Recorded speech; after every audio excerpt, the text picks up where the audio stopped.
pero creo que no. Ahí está, listo.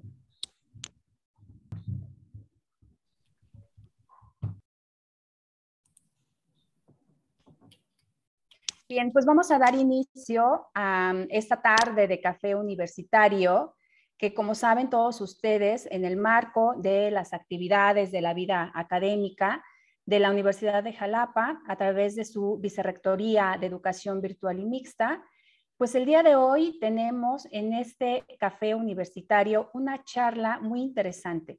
Estaremos dialogando sobre el tema MIPYMES y rentabilidad. Por lo tanto, pues les doy la más cordial bienvenida, sean bienvenidas y sean bienvenidos, y les invito a disfrutar de esta interesante charla, como siempre, en compañía del café de su preferencia. Ok. En esta ocasión tenemos el honor de contar con la destacada participación del maestro Gabriel Morrugares Fernández. Muchas gracias, maestro. Un placer. Y también nos acompaña el doctor Noé Cortés Viveros. Bienvenido, doctor. Muchas gracias, doctora. Un saludo al maestro Gabriel y a todas las personas, alumnos, alumnas que nos acompañan. Muchas gracias. Muchísimas gracias. Bien, pues me permitiré leer la síntesis curricular de nuestros participantes, iniciando en el orden en el cual los presenté, es decir, por la síntesis curricular del maestro Gabriel. Bueno, para que tengan un antecedente, el maestro Gabriel Morrugares Fernández es contador público y auditor por la Universidad Veracruzana, es maestro en administración por la Universidad Cristóbal Colón, es experto en formación de instructores y en temas de implementación organizacional. Durante su trayectoria profesional ha desempeñado diversos puestos en el sector empresarial, entre los que destacan contador general, auditor interno, gerente de administración y finanzas y gerente de operaciones. Actualmente se desempeña como Contralor General y como facilitador en la maestría en alta dirección de los programas virtuales y mixtos de la Vicerrectoría de Educación Virtual y Mixta de la Universidad de Jalapa. A su vez, el doctor Noé Cortés Viveros es licenciado en Administración, maestro en Gestión de la Calidad y doctor en Ciencias Administrativas y Gestión para el Desarrollo por la Universidad Veracruzana. En el ámbito de la administración pública se desempeñó como auxiliar administrativo en la gerencia de comercialización y como jefe de turno en la planta potabilizadora de la Comisión Municipal de Agua Potable y Saneamiento. El doctor Noé participó en la elaboración del Plan Municipal de Desarrollo de Jalapa, Veracruz, para la administración 2018-2021. Ha tenido cargos como subdirector de Desarrollo Empresarial, subdirector de Planeación, Fomento y Regulación Económica, y actualmente es jefe del Departamento de Fomento Económico en la Dirección de Desarrollo Económico del Ayuntamiento de la capital veracruzana. En el ámbito académico ha realizado ponencias nacionales e internacionales, cuenta con capítulos de libros y artículos en revistas científicas. Fue coordinador del doctorado en Ciencia, Cultura y Tecnología en la Universidad de Jalapa. Ha sido profesor en niveles medio superior, superior y posgrado. En el año 2019 ofreció la conferencia magistral titulada Habilidades Esenciales para la Supervivencia de las Pymes en el marco del Segundo Congreso Internacional de Habilidades Directivas, Gestión Financiera y Tecnológica en las Organizaciones, llevada a cabo en la Universidad Veracruzana. Actualmente es docente en la Universidad de Jalapa y en la Universidad Veracruzana. Bien, a continuación me permito darles la explicación de la logística de este café universitario, el cual consiste en llevar a cabo una charla, un diálogo, una plática con nuestros expertos a partir de una pregunta detonante, en la cual les estaré solicitando a cada uno de ellos pues su opinión para que nos externen su punto de vista o reflexiones al respecto de las preguntas. Al finalizar la sesión de preguntas hacia los expertos, se abre el micrófono para nuestros participantes para el caso de que tengan alguna pregunta específica, pues bueno, tomen el uso de la voz y se dirijan ya sea al maestro Gabriel o bien al doctor Noé Cortés. Bueno, pues sin más preámbulo, vamos a iniciar. Iniciamos con la participación del maestro Gabriel y la siguiente reflexión, por favor, maestro. ¿Qué aspectos conforman la estructura financiera de la empresa y cuál es la importancia de su estudio? Adelante, maestro. Tiene el uso de la voz. Muy bien, gracias. Gracias. Es un placer estar aquí para platicar de esos temas que resultan muy interesantes y más en una charla de café, que es un espacio donde nos permite, pues, reflexionar sobre temas tan nodales como son, en este caso, los temas financieros que toda empresa debe de comprender. Bueno, en primer lugar, yo me preguntaría, ¿qué es la estructura financiera de una empresa? Y yo podría decir que la estructura financiera podemos definirla o es como la suma de los recursos que una empresa ha logrado conseguir, y esto a través de aportaciones de capital o bien a través de capital ajeno e incluso por las utilidades retenidas que haya obtenido durante un periodo de operación X. Y por consecuencia, estos recursos pues van a ser aplicados directamente en la actividad propia de la empresa. Obviamente con el fin de lograr los objetivos que los accionistas hayan planteado. La estructura de la financiera está conformada básicamente por el pasivo circulante, hablando en términos contables, por el pasivo de largo plazo y por el capital social neto, es decir, las aportaciones más las utilidades que se encuentran retenidas, y esa parte es lo que conforma la estructura financiera.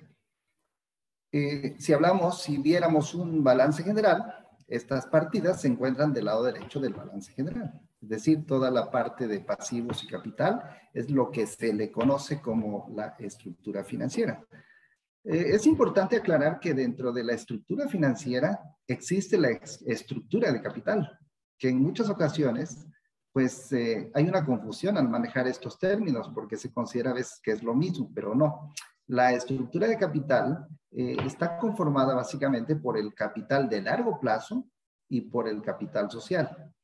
Y estas dos partidas, como ya lo mencioné anteriormente, forman parte de la estructura financiera, de tal forma que el capital social es la proporción entre capital externo a largo plazo y lo que es la aportación de los socios y la deuda. Y bueno, atendiendo a la segunda pregunta, que dice que cuál es la importancia del estudio de la estructura financiera, les comento lo siguiente. La estructura financiera es un tema que pues ha tenido una importancia muy relevante desde hace más de 50 años. Es un tema que ha estado en la palestra de la investigación financiera. Y revisando toda la literatura, encontramos diversos estudios empíricos y además de modelos matemáticos que se han elaborado con el objeto de buscar cuál es o establecer cuál es la estructura financiera óptima. ¿Por qué? Porque obviamente cuando uno es practicante de la actividad financiera, pues la primera situación que uno se encuentra es la parte del capital de trabajo. Y entonces la pregunta es, bueno, ¿y cuál es mi capital de trabajo óptimo? ¿Cuál es la estructura financiera óptima? Y lamentablemente uno no tiene una respuesta, porque no la hay. Porque no hay una teoría, como lo menciona Meyers, no hay una teoría universal que explique una estructura financiera óptima. La estructura financiera óptima no existe porque cada empresa es diferente. Y es diferente en tamaño, es diferente en sector, es diferente en actividad. Entonces no podemos hablar de una estructura financiera óptima. Pero es ahí justamente donde está la importancia del estudio de la estructura financiera. Porque a través de estos estudios que yo mencionaba, se han llevado a cabo en empresas de diversos tamaños, de diversos sectores. Y obviamente que esas investigaciones arrojan un resultado que nos puede dar una pauta para ubicar cuál sería la estructura óptima de la empresa en la cual nosotros pues desarrollamos nuestra labor financiera. Esa es justamente la importancia de analizar los estudios de la estructura financiera. Pero por otra parte, yo creo que aparte del estudio, también lo más importante de la estructura financiera es su análisis. Aterrizando ya en el plano, en la actividad financiera, una función muy importante es el análisis de la estructura financiera. Y esto se logra a través de los diversos indicadores financieros que se agrupan dentro del tema de la rentabilidad. ¿Y esto por qué es importante? Bueno, es importante porque a través del análisis de estos indicadores nos permite controlar aquellos aspectos de tener un apalancamiento excesivo que nos pueda llevar a una insolvencia económica, o además de tener recursos ociosos, o además nos permite también medir el costo de capital, que es un costo muy importante, que cuando no tenemos control sobre él, este puede representar un rubro pues muy importante de nuestro estado de resultados. Y este es justamente la importancia de analizar la estructura financiera, y para hacerlo es importante conocer cuál es la composición de nuestras fuentes de financiamiento, tanto propias como ajenas. Y también es importante mencionar o comentar que en la composición de la estructura financiera debemos de tomar en cuenta aspectos como el costo de capital, el riesgo que la empresa está dispuesta a asumir y además el destino que tendrán esos recursos que se obtienen de toda la financiación que una empresa puede lograr. ¿Por qué? Porque recomiendan muchos autores de temas financieros que básicamente el financiamiento a largo plazo debe estar enfocado directamente hacia lo que es activos fijos, y lo que es la operatividad de la empresa debe estar financiada por la rentabilidad o por la productividad de la empresa. Es ahí justamente donde implica el expertise de los practicantes de la actividad financiera. Muchas gracias. Le agradezco muchísimo, maestro Gabriel. Sin duda, una respuesta muy clara, muy completa, que nos permite comprender justamente cómo desde el concepto, estructura financiera de la empresa. Entonces, entendiendo esta palabra de financiera como el financiamiento que obtiene la empresa para poder llevar a cabo sus actividades, ¿no? Y entonces es aquí como hacemos esta división o esta diferenciación entre lo que es el financiamiento externo, que conforma los pasivos, que como tal se identifican como todas estas deudas que pueden ser muy bien a corto plazo o a largo plazo, y es aquí donde surge el interés de correlacionarlo con el activo para saber si está perfectamente aplicado. Y el financiamiento interno a partir de, pues, prácticamente lo que es el capital, las aportaciones de los socios y los resultados de la operación, ¿no? Que se ven reflejados ya sean como utilidades o bien como pérdidas, que bueno, en el caso de pérdidas, pues sabemos que lo que ocasionan es una reducción de capital, y es aquí también donde surge este interés, porque interés de analizar, ¿no? Este rubro tan importante como es el capital.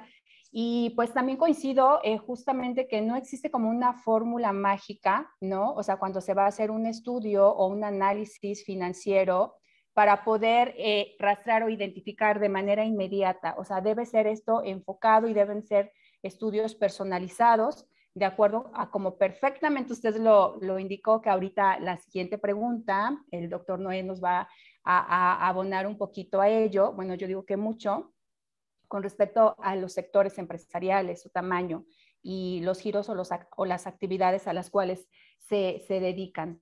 Muchas gracias, maestro Gabriel, por su respuesta, que ha quedado sumamente clara. Bien, continuamos con la participación del doctor Noé.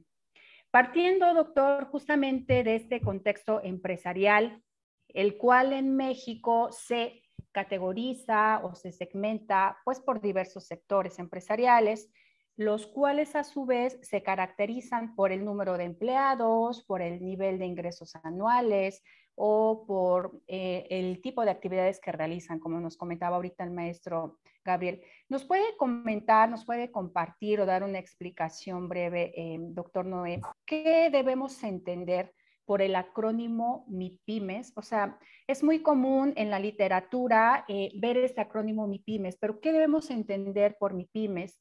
¿Cuáles son sus características y cuál es la importancia de las MIPYMES para la economía nacional? Muchas gracias, doctor. Tiene el uso de la voz. Muy bien, muchas gracias por el uso de la voz, por darme el uso de la voz. Bien, primero quiero empezar con un contexto muy general, ¿no? Y de historia, se podría decir.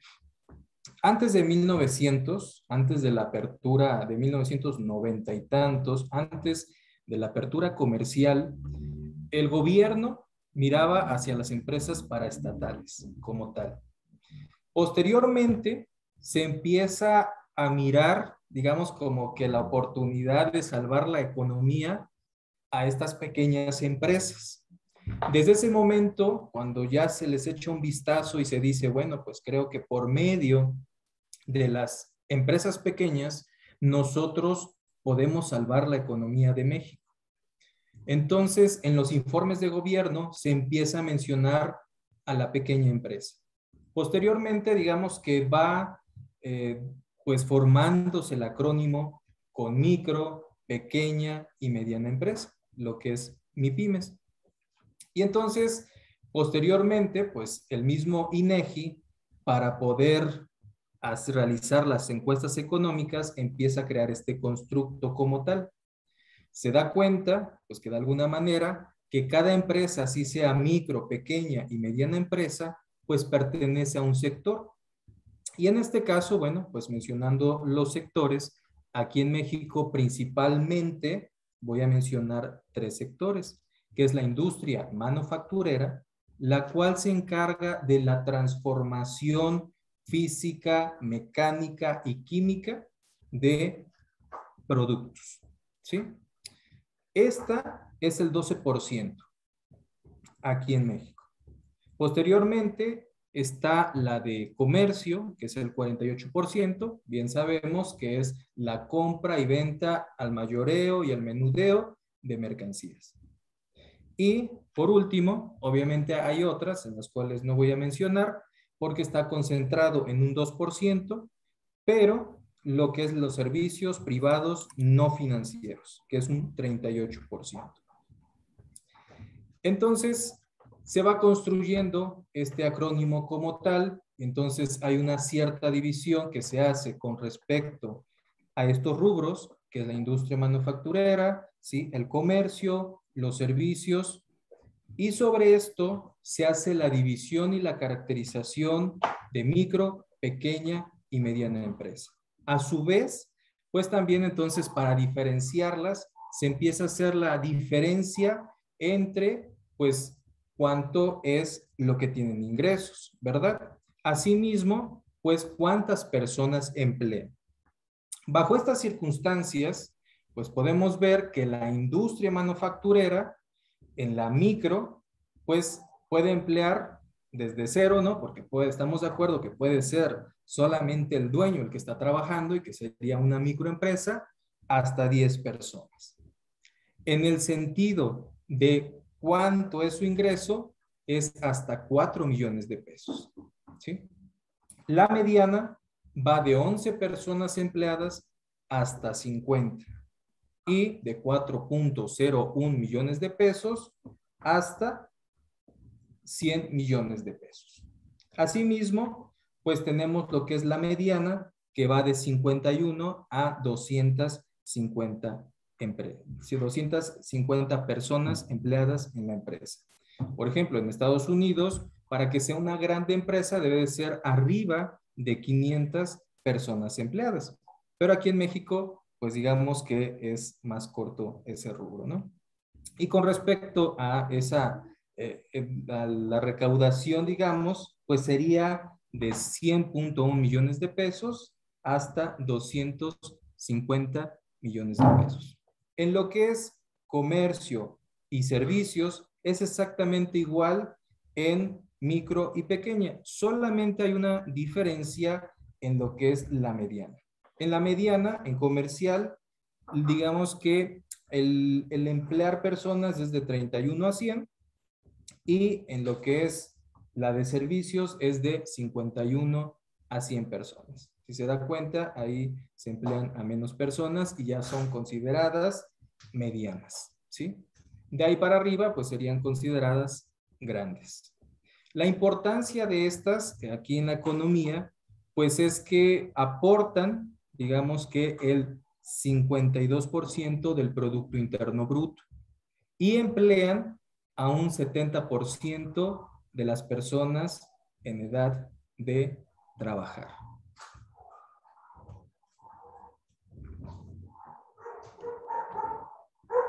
Muchas gracias, doctor Noé. Pues bueno, son datos muy interesantes. Nos permiten comprender, bueno, qué es la MIPYME, identificar justamente de cada uno de estos sectores empresariales, pues en grandes rasgos a que se dedican a la transformación, pues industria, la compra, venta, el comercio y la prestación de servicios no financieros, que eso es algo muy importante, poner el acento en que son prestación de servicios no financieros, porque el sistema financiero no entra en esta categoría. Y bueno, destacando que a mí, por ejemplo, me llama la atención que el sector comercio es el que ocupa el mayor porcentaje de empresas, ¿no? Con un 48%. Pero lo más sorprendente que es justamente cuál es la aportación o cuál es la importancia para la economía, pues bueno, radica definitivamente en el empleo. El 70% del 100% de empleos lo brinda este sector empresarial de las MIPYMES. Es algo realmente sorprendente. Muchísimas gracias, doctor Noé. Bueno, vamos a continuar con nuestra plática. Y ahora, maestro Gabriel, partiendo de la importancia que comentábamos hace un momento del análisis y estudio de la estructura financiera de la empresa, específicamente nos puede comentar en el contexto empresarial, digo que ahorita ya aterrizando, ya estamos como muy enfocados en lo que es una micro, pequeña y mediana empresa y cuáles son los diferentes sectores. ¿Qué debemos entender por rentabilidad? Porque es un término que se tocó hace un momento. ¿Y qué estrategias considera impactan la rentabilidad de las MIPYMES? Adelante, maestro Gabriel. Gracias por el uso de la voz. Rentabilidad es un término muy, digamos, impactante dentro de toda empresa. Lamentablemente, asimismo, a pesar de la importancia que tiene toda rentabilidad dentro de la empresa, es muy común que no se le dé un seguimiento puntual. ¿Qué entendemos por rentabilidad? Entendemos por rentabilidad como un porcentaje o una medida de rendimiento que obtenemos por el uso de una determinada cantidad de capital en un tiempo determinado. Normalmente se maneja en términos de porcentaje. La rentabilidad, al ser una medida, tiene que tener un seguimiento a través de indicadores financieros. Recordemos que en finanza todo se le da seguimiento a través de los indicadores financieros. Dentro de las razones financieras hay un grupo de indicadores que se llaman de rentabilidad. Y los más importantes son el margen bruto de ventas, es decir, cuál es la utilidad bruta que estamos obteniendo de nuestra operación, el margen operativo de ventas, es decir, después de cuánto estamos obteniendo después de quitarle los gastos fijos a nuestras ventas. Eso nos va a permitir tener un margen operativo, es decir, cuánto estamos ganando por cada peso que estamos vendiendo. Tenemos también el margen neto sobre las ventas, que en el estado de resultado determinamos como la utilidad neta, que es la final que podemos encontrar dentro de un estado de resultados. Tenemos el ROI, que es el rendimiento sobre la inversión, que esta es un ratio que se obtiene de dividir la utilidad neta sobre el activo total. ¿Por qué? Porque el activo total es el que nos va a permitir producir todo la venta que tengamos dentro de una empresa. Y tenemos finalmente, de entre los ratios más importantes, el rendimiento sobre el capital. Es decir, qué porcentaje estamos obteniendo de rendimiento sobre el capital que tienen invertido los accionistas. Y comentaba yo hace unos minutos que a pesar de que la rentabilidad es el indicador más importante y que tiene mayor impacto en la vida de toda empresa, no se le da un seguimiento tan puntual como lo debería de ser. Cuando hablamos de la estructura financiera, un dato importante que impacta dentro de la administración financiera es la liquidez producida por la utilidad que genera la empresa. Comentaba yo hace unos minutos que se recomienda que el pasivo de largo plazo debe estar financiando el activo de largo plazo. ¿Por qué? Porque normalmente son créditos que son de largo plazo y se pagan mediante amortizaciones. Y esas amortizaciones van acorde a la liquidez que nosotros podamos generar para cubrir esas obligaciones financieras. Y esto obviamente se da cuando la empresa genera rentabilidad. Al generar rentabilidad, genera liquidez y nos permite cumplir con todos nuestros compromisos financieros. Hay ocasiones en donde muchos empresarios no conocen qué rentabilidad están teniendo sobre su empresa. Y como no hay un seguimiento puntual, no se dan cuenta que están generando pérdidas. Y esas pérdidas, como tú lo comentabas hace un minuto, lo que hacen es restar parte del capital que tenemos para trabajar. Y entonces va menoscabando la empresa. ¿Por qué? Porque llega un momento en donde no va a tener recursos para seguir operando. Entonces, esa es la importancia que tiene la rentabilidad en su seguimiento. Y también la pregunta dice, ¿qué estrategias consideran que impactan la rentabilidad? Bueno, tenemos, yo aquí mencioné 5, pero puede haber más, pero las más importantes, estamos hablando de las estrategias sobre ventas. Es decir, tenemos que, todo empresario tiene que trabajar en una estrategia de venta. ¿Por qué? Porque tiene que tener un crecimiento a través de la diversificación. También puede ser a través de la ampliación de mercados o a través de la implementación de estrategias de marketing. Porque a través de esas estrategias va a poder realizar muchas actividades como mantener a sus clientes, tener crecimiento sobre sus clientes y obviamente tener un nivel de crecimiento muy importante sobre sus ventas, que al final de cuentas es la entrada más importante que tiene la empresa. Otra estrategia que impacta la rentabilidad son las estrategias que van encaminadas hacia el control de las compras y el control de inventarios. Cuando se establecen estrategias sobre compras, se pueden establecer negociaciones de compras por volumen. Y esto no quiere decir que tengamos que comprar todo lo que vamos a utilizar en un determinado periodo de una vez, sino que esto nos permite negociar precios por volumen. No es lo mismo que yo llegue con una empresa y le diga, oye, fíjate que en este año yo te voy a consumir 150,000 litros de aceite y quiero que me des, y tú te los voy a comprar a ti, entonces, ¿qué precio puedo negociar contigo por todas las compras del año? Entonces, obviamente ese ahorro impacta directamente la rentabilidad. También nos permite negociar compras a crédito.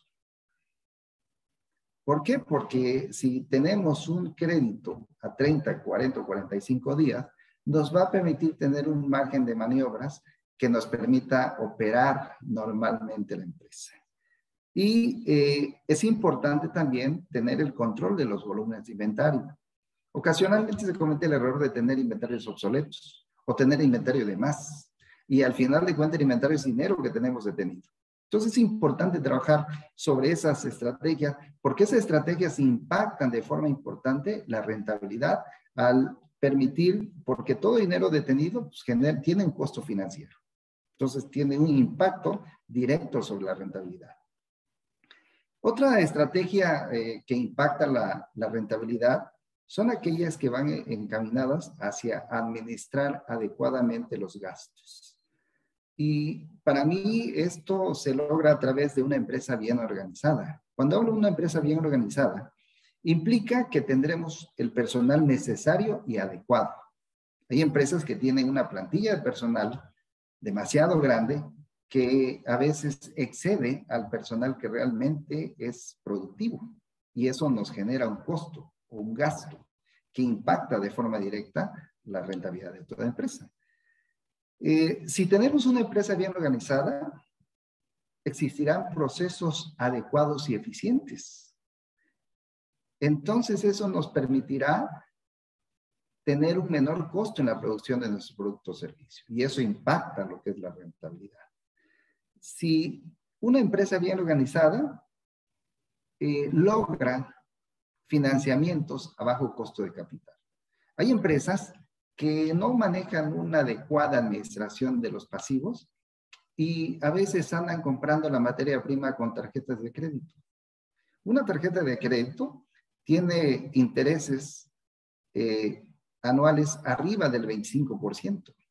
Hay tarjetas que se van hasta el 50%. Y eso finalmente, como no lo ven, como no lo calculan, es un costo que lo absorbe la empresa de una forma que va menoscabando la rentabilidad. Entonces, si no manejamos, si no prevemos toda la financiación que requerimos y no empezamos a negociar con bancos créditos que van dirigidos hacia la productividad, que anda sobre un nivel de un 12% anual, que digamos que es un costo aceptable para una empresa. Entonces, si no estamos bien organizados, si no manejamos una planeación financiera adecuada, esto se nos puede salir de control. Y finalmente, teniendo una empresa bien organizada, podemos ejercer un perfecto control presupuestal. Es importante que la empresa no gaste más de lo que requiere. Cuando no se cuenta con un presupuesto, no se sabe qué es lo que se gasta y a veces se tienen gastos hormigas que cuando nos damos cuenta al mes van menoscabando la rentabilidad de la empresa porque son gastos innecesarios. Y como son a cuentagota, no nos damos cuenta, pero al final del mes se acumulan. Y esto es justamente lo que impacta de forma directa toda rentabilidad. También lo que impacta la rentabilidad son las estrategias de financiamiento.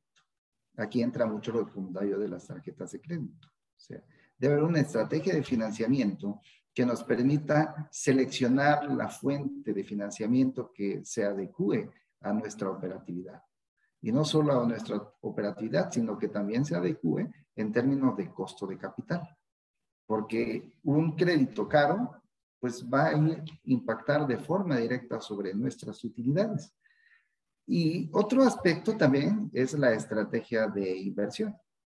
Debemos de saber dónde vamos a invertir.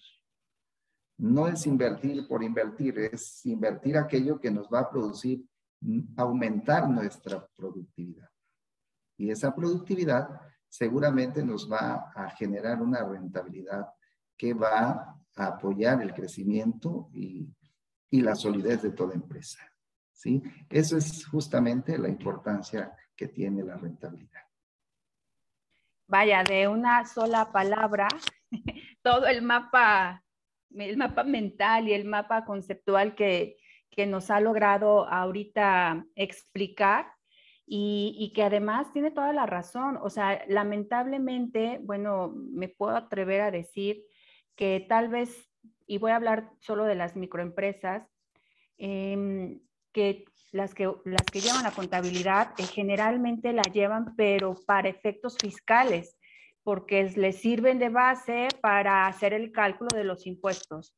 Y definitivo, esta parte financiera está completamente olvidada y no se conoce el potencial, la información que tienen, tanto, bueno, ahorita hablamos únicamente de lo que es estado de resultados, de la potencialidad de información que refleja el estado de resultados haciendo todos estos análisis. Y con respecto a estas estrategias de rentabilidad, se me hacen muy interesantes y bueno, tal vez para no hablar un poquito más, digamos, como que de gastos, de que, ok, bueno, es que no tengo para ampliar mi mercado o no tengo para invertir en una campaña de mercadotecnia, no tienes, pero tienes datos importantes e interesantes que sí puedes analizar y que no te cuesta.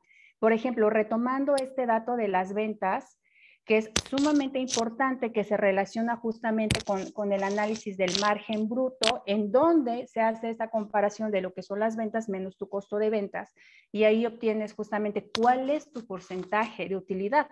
Además que a través del costo de ventas se analiza otro rubro también sumamente importante que tiene que ver obviamente con las compras y con los inventarios, porque sí estoy muy de acuerdo en que, o sea, ¿de qué me sirve a mí tener en mi estado financiero millones de inventario, o sea, millones de pesos en inventario, si es dinero que justamente como comentó, es dinero que está frenado, es dinero que está parado, es dinero que no está invirtiendo, es dinero que ni siquiera se ocupa para hacer el pago de pasivos, que tampoco se ocupa para poder invertir y poder tener tal vez estas posibilidades de ampliarnos, ¿no? Y el análisis del margen operativo, que es también sumamente importante, que se relaciona justamente con los gastos. ¿Qué tanto estoy gastando, no? Y aquí es la importancia de realizar año con año estos comparativos de los diferentes rubros para saber qué tanto aumentó, qué tanto disminuyó y, ok, los puntos rojos, ¿no? O sea, ¿qué gasto se te disparó y por qué, a raíz de qué? Pues muchas gracias, maestro. O sea, nos ha dado en esta respuesta muchos elementos que sin duda se pueden realizar y ya. O sea, lo único que se necesita es tener un estado de resultados y, bueno, aplicar todos estos indicadores para poder analizar realmente cuál es la rentabilidad de los socios, ¿no? Muchas gracias, maestro Gabriel. Bien, pues ahí está, sumamente interesante todas estas preguntas y las respuestas. Bueno, vamos ahora con otra también muy interesante, doctor Noé. Desde su experiencia y perspectiva, a partir de la pandemia por COVID-19, ¿cuál considera que fue el sector empresarial que mayor afectación tuvo en su rentabilidad? Tal vez podría comentarnos cuáles considera fueron estas causas internas, igual y retomando un poquito de estos aspectos, y si considera que esta situación ha dejado algún aprendizaje a los empresarios en cuanto a implementar estrategias financieras de prevención que permitan reducir la incertidumbre y hacer frente a las contingencias. Adelante, doctor Noé. Muy bien, pues cabe mencionar que la pandemia, pues obviamente nadie la esperaba, ¿verdad? Entonces, por tal situación, pues las empresas creo que no estaban absolutamente nada preparadas para tener un evento de esta magnitud. Digamos que como nadie la esperaba, pues ahora sí que el sector público, ¿sí? En los tres niveles, municipal, estatal y federal, pues lo primero que hace es encargarse de poner ciertas restricciones. Y lo que hace, pues es que cierren, decir, ¿no? Por medio de comunicados e incluso por medio de reglamentos internos, que se cierren ciertas actividades, ¿no? Y solamente deja un rubro, un listado de actividades esenciales. Todas las demás, pues tenían la obligación de cerrar, incluso, por ejemplo, las direcciones o subdirecciones de comercio, pues se dieron a la tarea de revisar esta situación en la que las que no acataran la instrucción, pues iba a haber incluso hasta sanciones, ¿no? Por lo cual, ya la empresa que está cerrando, pues ya no está teniendo ventas, ¿no? Y entonces, si no está teniendo ventas, pues también no puede cubrir estos gastos, ¿no? O los costos que se dan mes con mes. Las empresas que probablemente estaban preparadas, pues tenían un capital de trabajo. Y el capital de trabajo, pues les sirvió para poder soportar, digamos que, un tiempo específico. Pero, pues el capital de trabajo no es suficiente en este sentido. De hecho, uno pensaría que, por ejemplo, los costos fijos de una panadería pequeña que emplea a lo mejor a 2, 3 personas, o incluso a lo mejor una pastelería como muy conocida aquí en la ciudad de Jalapa, que emplea a más de 70 y tantas personas, ¿no? No tiene costos tan altos. Tan solo mejor una panadería muy pequeña, si nosotros sumamos los costos de un mes completo, pues a lo mejor llegan entre 50 y 100 mil pesos mensuales, que son los costos fijos. Bajo esas circunstancias, pues es muy complicado que alguien tenga un capital de trabajo para solventar el pago de sus trabajadores, si es uno, son dos, que a lo mejor asciende a más de 10 mil, 15 mil pesos, a lo mejor el pago de renta, que son cerca de unos 5, 10 mil, depende de la zona, 20 mil, y de ahí para arriba, ¿no? O si estamos hablando de un restaurante también en zona centro, que hay casas que las rentan arriba de 70, 100 mil pesos, 90 mil, arriba de 100 mil pesos, pues imagínense, ¿no? La suma de esos costos fijos, pues realmente es muy grande. Y para tener un capital de trabajo que solvente un mes, probablemente, ¿no? 2 meses, muy complicado. 3 meses, definitivamente, quién sabe. Entonces, las empresas que fueron más afectadas, pues fueron el sector servicio, sobre todo hoteles, restaurantes, bares, los cuales sí tenían la consigna, en este caso de los bares, pues cerrar en su totalidad. Incluso en algún momento hasta los gimnasios se cerraron. Posteriormente fue habiendo una integración de la actividad económica y bueno, se pidió que se trabajara pues en un 25%, en un 40% de la capacidad máxima instalada en el servicio y que incluso hubiera una sana distancia, lo cual ya restaba pues también un ingreso, por ejemplo, para el sector de los restaurantes, donde una mesa se podía utilizar y la mesa de junto, ¿no? Eso digamos que fue mermando. En este sentido, no podemos, digamos que echar la culpa a algo interno, ¿no? De por sí todo fue externo, toda la situación fue externa. Pero hablando de algo interno,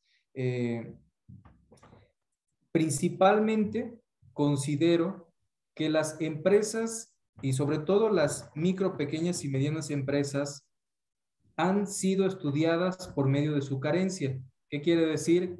Que poco planean, no son organizadas, no tienen capital de trabajo, asimismo, pues no tienen la capacidad de financiamientos externos, porque muchas veces, digamos que el financiamiento formal como tal las rechaza.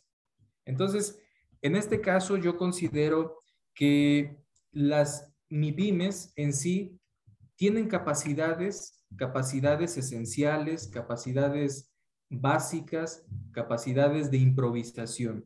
¿Qué quiere decir esto? Que a lo mejor alejar la idea de que las MIPYMES tienen carencia de muchas cosas, pero en estudios formales se ha visto que tienen la capacidad de reaccionar a los cambios.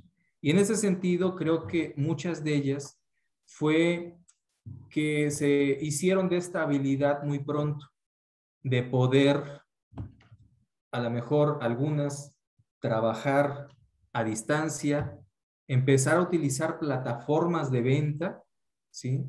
Empezar a vender en línea, y creo que eso es un gran aprendizaje para ellas, ¿no? Que se dieron cuenta que quizá la cuestión presencial estaba un tanto limitada y que ahora también hay otras formas de vender y de atraer a sus clientes.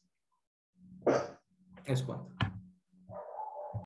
Muchas gracias, doctor Noé. Sí, definitivamente fue una situación muy crítica por la limitación que por disposiciones oficiales desde federales, estatales y municipales, pues no permitieron operar a ciertos sectores, ¿no? Porque no caían o no encuadraban en este rubro de las actividades esenciales. Y pues bueno, se veía justamente como la Secretaría del Trabajo en compañía de la Secretaría de Salud y el municipio eran los encargados de hacer estas rondas y de verificar justamente que únicamente aquellas empresas que cayeran en este rubro de actividad esencial fueran aquellas que estuvieran en operación. Pero además, cumpliendo estos protocolos que eran así, todo un listado, ¿no? Todo el listado de los protocolos. Y en caso de que no se cumplieran, pues bueno, te pedían el favor que cerraras, ¿no? Que cerraras tus puertas. Y si se encontraban a una empresa que no era esencial, pues de manera definitiva la invitación primero era pues a cerrar y a mandar a todos los empleados, digo, por cuestiones de salud y de seguridad que todos comprendemos, mandar a su casa, pero si se desobedecía, justamente como comenta usted, doctor, pues bueno, se hacían acreedores a una sanción estos empresarios. Y en busca de esa pues supervivencia, el adaptarse al cambio es lo que le permitió a algunos, porque no todos lo lograron, no todos lograron adaptarse a estos cambios. Muchas gracias, doctor Noé. Bueno, vamos a continuar.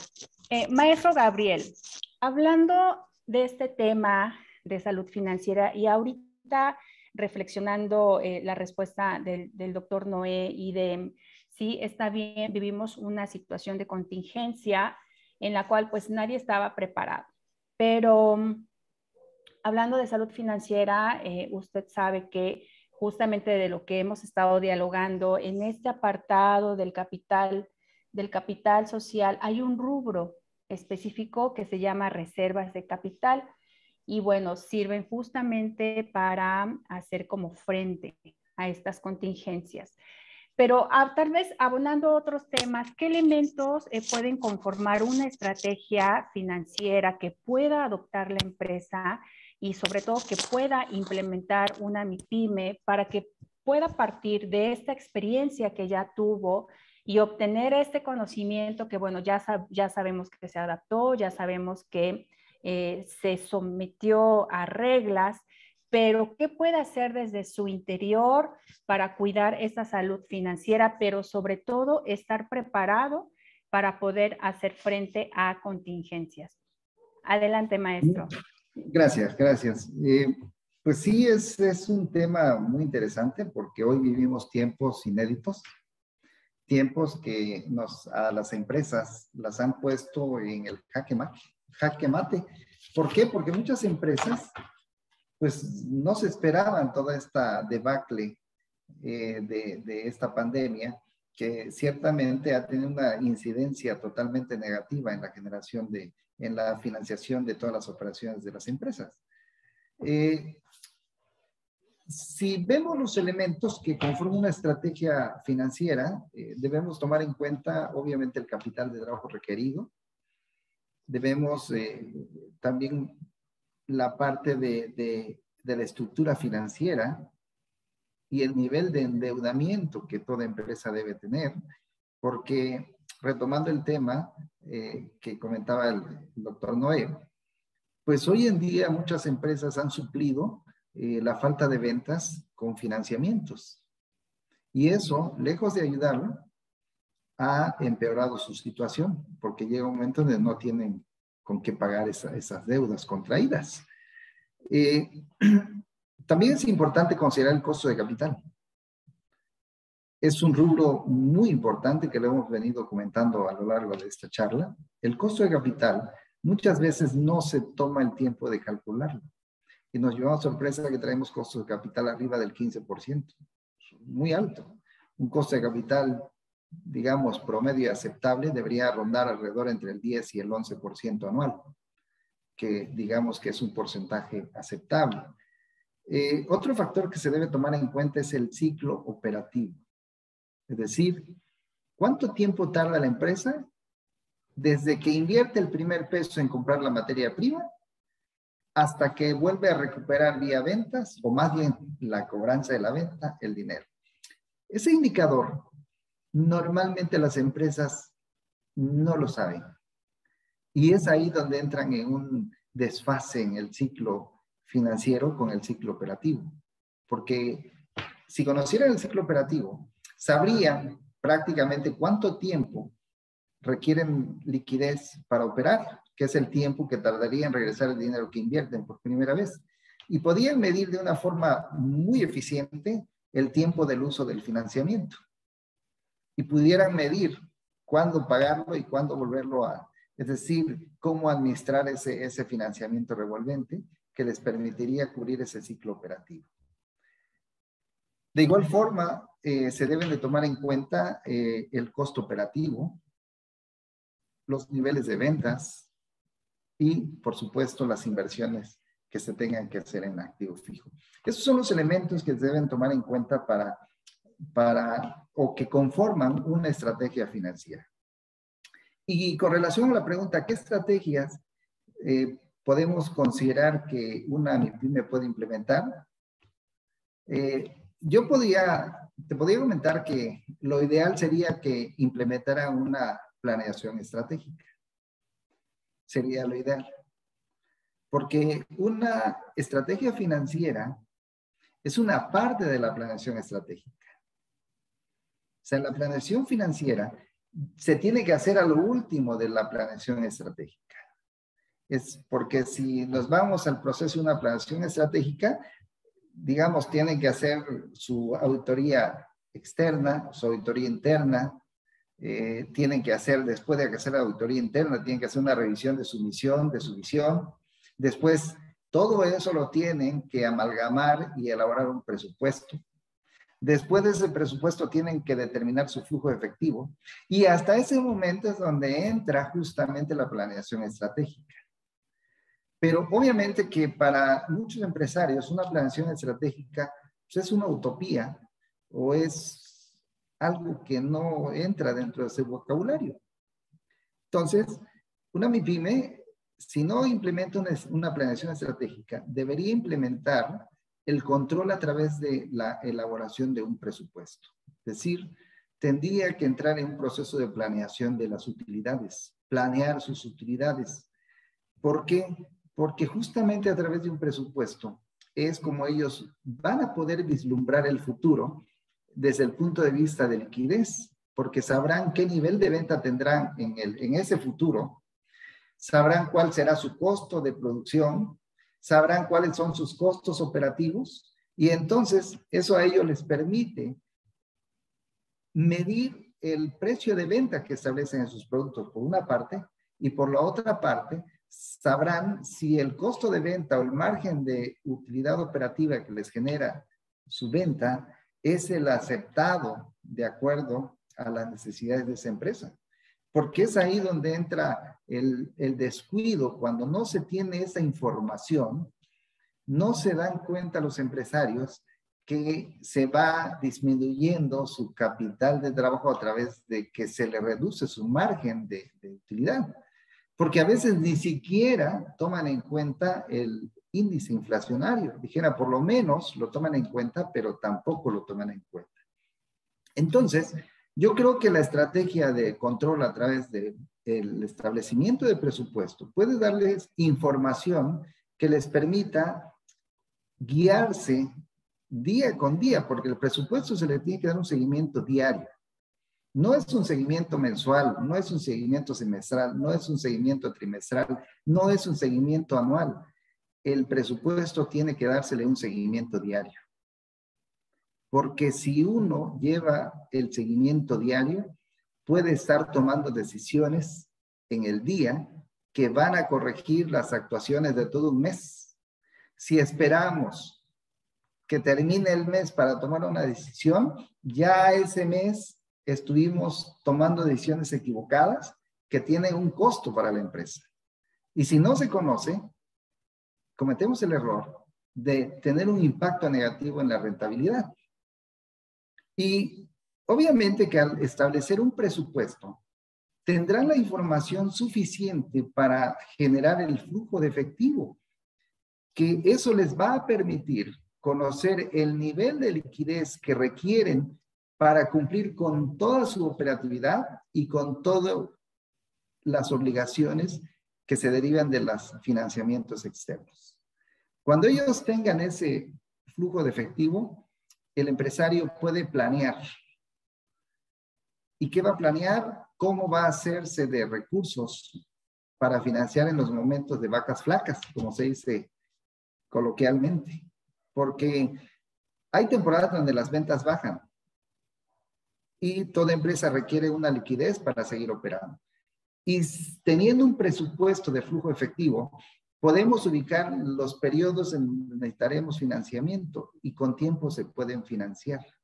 Se puede empezar a negociar con los bancos, tasas bajas, condiciones que sean muy benéficas para la empresa, tiempos, pero esto no se puede dar cuando se busca una negociación de hoy para hoy. Cuando el contador llega con el dueño y le dice, oiga, ¿qué cree? Esta semana necesitamos dinero porque no tenemos. Y en una semana, pues no se puede negociar unas buenas condiciones con el banco o con quien preste dinero. Por lo contrario, teniendo tiempo, se puede negociar condiciones que nos den una ventaja y nos ayuden en vez de perjudicarnos. Porque cuando no tenemos en cuenta esa información, la empresa, sin darse cuenta, va cayendo en un hoyo negro. Y llega un momento en donde no va a tener para cubrir sus obligaciones. Va a entrar en un estado de insolvencia. Y todo esto, ¿por qué? Porque no se le da un seguimiento a la productividad, no se da un seguimiento a la rentabilidad, no se da un seguimiento a las condiciones financieras y tampoco se da un seguimiento a la generación del flujo efectivo. Porque recordemos que la operatividad de la empresa debe estar siendo financiada con los recursos que genera la propia empresa de su operatividad. Y muchas veces se cae en el error de financiar la operatividad con pasivos de corto plazo.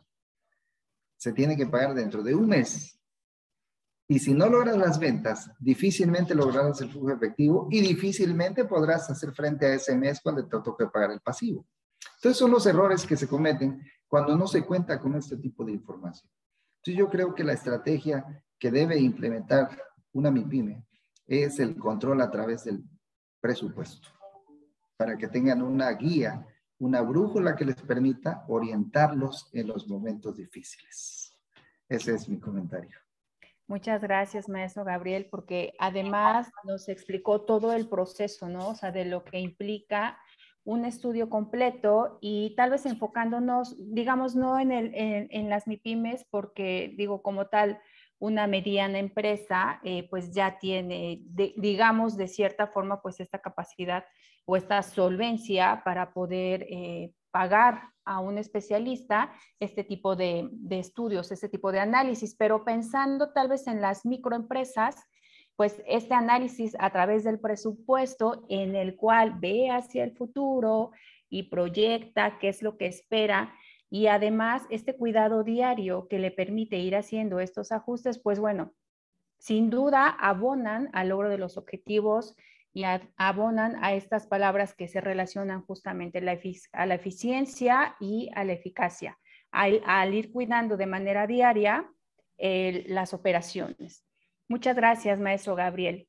Bien, vamos a iniciar, bueno, vamos a concluir con la última pregunta, doctor Noé, antes de solicitar su participación de cierre.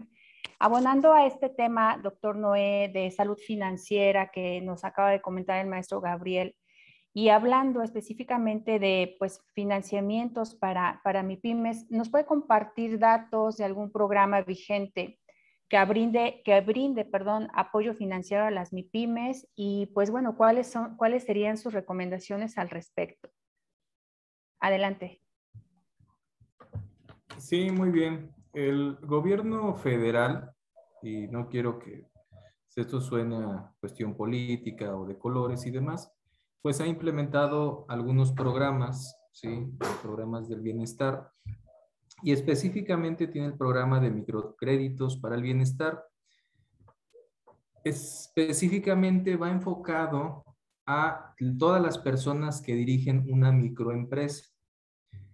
Estamos diciendo que dentro de este ámbito, aquí en México, son más o menos 4.6 millones y solamente tienen acceso a un financiamiento formal el 10.6%. Entonces realmente es muy bajo.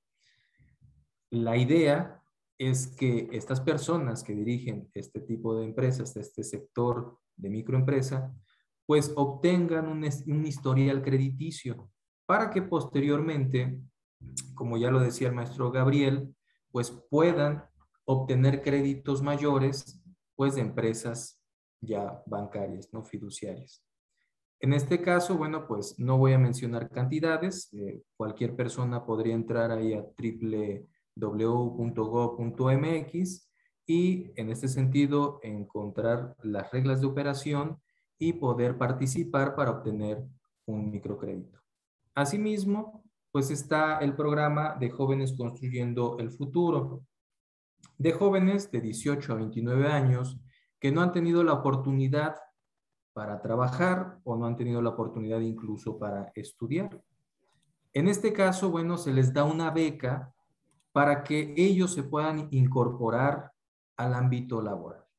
Digamos que aquí propiamente, pues no es un estímulo, ¿sí?, financiero hacia la empresa, pero sí, digamos que cuando lo contratan, pues se allega de capital humano, que si bien es una beca, pero ya no está pagando ese trabajador, ¿sí? Ya no está pagando, digamos que el sueldo del trabajador, no está pagando los seguros, maternidad y demás, ¿no? Porque eso se hace cargo la beca. Y entonces, bien podría ser estas dos oportunidades para las microempresas pequeñas y medianas. Muchas gracias. Pues bien, para finalizar, maestro Gabriel, doctor Noé, no sé si tengan algún comentario de cierre, algún comentario final al respecto del tema, algo que pues durante la charla tal vez pensaron, debo comentar esto. Maestro Gabriel, no sé usted si tenga algún comentario final. Claro, claro. Es importantísimo el tema financiero hoy en día en función a los tiempos que estamos viviendo. Ya lo contaba el doctor Noé, hoy en día muchas empresas están viviendo momentos complicados por el tema de la pandemia. Y es aquí donde justamente la información financiera juega un papel importante. ¿Por qué? Porque esa escasez de recursos no solamente aqueja a las pequeñas, sino también a las grandes empresas. Y debemos de tener en cuenta que la actividad financiera empieza a ocupar o tiene un lugar muy preponderante hoy en día, porque el empresario necesita de información para saber cómo manejar sus recursos, que de por sí son escasos, hoy están escasísimos. Y entonces, este tipo de charlas que abordan temas de importancia y actuales, me parece que deben ser tomados más en cuenta para que todos los profesionales que tienen la actividad financiera verdaderamente los tomen en cuenta y se empiecen a utilizar, se empiecen a generar, porque lo comentabas hace un momento, muchas veces se quedan con la contabilidad fiscal. Y la contabilidad fiscal lo único que sirve es para saber cuánto vamos a pagar. Debemos de darle la importancia a la contabilidad financiera, que es aquella que nos va a permitir tomar las mejores decisiones de una forma mejor informada. Ese es mi comentario final. Muchas gracias, maestro Gabriel. Coincido y bueno, darle el valor a la información financiera que justamente sirve para la toma de decisiones. Doctor Noé, un comentario final que tenga que compartir con nuestra audiencia. Sí, pues yo lo que quiero hacer es como un comercial, ¿verdad? En la Dirección de Desarrollo Económico, bueno, pues nos hemos encargado de establecer ciertos programas. Dentro de los programas, bueno, han sido programas de empleo. Acabamos de salir del programa de empleo Carrusel del Empleo, llamado así, donde diferentes empresas se conectaban y ahí mismo proporcionaban sus vacantes. Y bueno, tuvimos un alcance arriba de 6,000 personas que vieron esas vacantes. Asimismo, ahorita estamos llevando a cabo la Semana de Desarrollo Económico. En esta semana de desarrollo económico hay diferentes ponentes de nivel internacional. Yo quisiera hacer la invitación para que se unieran a nosotros y pudieran observar ya sea las retransmisiones, las transmisiones en vivo, en las páginas de Facebook, Dirección de Desarrollo Económico, y la otra página, Dirección de Desarrollo Económico, _empleo. Asimismo, también si nos quieren acompañar justamente cuando está dando su conferencia en los ponentes, que van a ser de 10 de la mañana a 1 y de 3 a 6 de la tarde. La inauguración fue el día de ayer, el 25, y termina el 29, el viernes 29. Si lo quieren hacer por la plataforma Zoom, en este momento les voy a dictar las contraseñas. Sería el ID de reunión 872 8013 3859. Código de acceso 251021. Si ustedes quieren acompañarnos, realmente las ponencias están muy bien. Han venido personalidades de Limpia a explicar cuestiones de marca, de derechos de autor. Asimismo, por ejemplo, el día de ayer tuvimos a un conferencista internacional que incluso pues fue alumno de Kaoru Ishikawa. Por aquí, Maribeth, que está por acá, sabe quién es Kaoru Ishikawa, ¿verdad? Un gurú de calidad. Y pues habló sobre estos temas, ¿no? Enfocados a la calidad empresarial. Bueno, pues eso es todo. Muchas gracias, doctor Noé. Como comentaba el maestro Gabriel, pues estos escenarios son sumamente importantes en los cuales se platiquen, se dialogue, se discute de estos temas importantes como los que usted nos acaba de hacer el favor de compartir, que pues bueno, tienen la intención de pues activar justamente lo que es la economía, ¿no? Pues agradezco de verdad, vaya, estoy sumamente satisfecha, me siento muy contenta con todo el diálogo que tuvimos en este café universitario. Agradezco su participación, maestro Gabriel, agradezco su participación, doctor Noé. Realmente ha sido un placer compartir este espacio con ustedes. Y sin duda, bueno, cada día aprendemos nuevas cosas en las diferentes actividades de vida académica de la Vicerrectoría de Educación Virtual y Mixta. Pues les invito a consultar la agenda de eventos para que no se pierdan aquellos que sean de su interés. El próximo viernes 29 de octubre tendremos la conferencia internacional titulada Modelo Educativo Colegios Gredo San Diego en colaboración con el Colegio Gredo San Diego, España. Nos dará mucho gusto contar con su acompañamiento. Pues muchísimas gracias, agradezco compartir su conocimiento, compartir su experiencia con nuestros estudiantes, con la audiencia. Gracias, saber para trascender. Muchísimas gracias, bonita noche. Fue un placer. Saludos a todos. Un gusto. Gracias. Están muy bien. Hasta luego.